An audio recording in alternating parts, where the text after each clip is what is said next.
અમરેલી જિલ્લામાં 2 દિવસ જાણે કે અગનગોળા વરસી રહ્યા હોય તેવી રીતે ગરમીનો પ્રકોપ લોકો અનુભવી રહ્યા છે।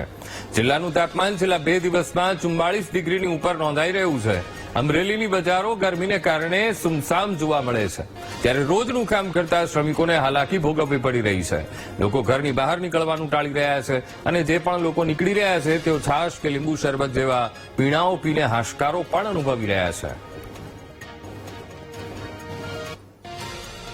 ની અંદર 44 ડિગ્રી ઉપર અત્યારે તાપમાન છે। સાવરકુંડલા શહેરની અંદર હાલ એટલો તડકો પડે છે કે હું બજારમાં ગયો તો બજારમાંથી માત્ર અહીંયા નગરપાલિકા સુધી પહોંચ્યો તો મને પોતાને એમ થઈ ગયું કે ઝડપથી માથામાં પાણી નાખું, એટલે એટલો તડકો છે કે સાવરકુંડલાની અંદર કર્ફ્યુ જેવો માહોલ છે। અને આટલી ગરમીના કારણે શ્રમિક લોકો છે બિચારા, જે અત્યારે રોજે રોજનો રળીને ખાતા હોય, જે લારીઓ લઈને ઉભા રહેતા હોય, મજૂર વર્ગ છે મજૂરી કરતા હોય, આની શું હાલત થતી છે। હું તો એવું માનું છું હોસ્પિટલોની અંદર અત્યારે આ તડકાના કારણે અનેક દર્દીઓ ખાટલા ભરેલા જોવા મળે। અમરેલી જિલ્લાનું તાપમાન હાલ 44 ડિગ્રીની ઉપર છે। આકાશમાંથી જાણે અગન વર્ષા થઈ રહી હોય એવું ભાસી રહ્યું છે। અમરેલી જિલ્લાના રોડ રસ્તા છે એ સુમસામ જોવા મળી રહ્યા છે।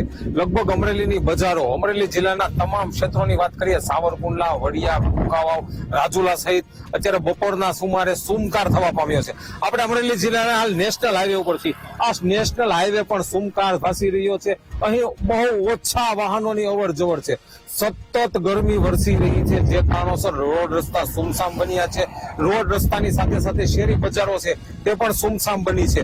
અહીં ખાસ કરી જિલ્લામાં 44 ડિગ્રી જેટલું તાપમાન 2 દિવસથી હોવાના કારણે જનજીવન પ્રભાવિત થયું છે।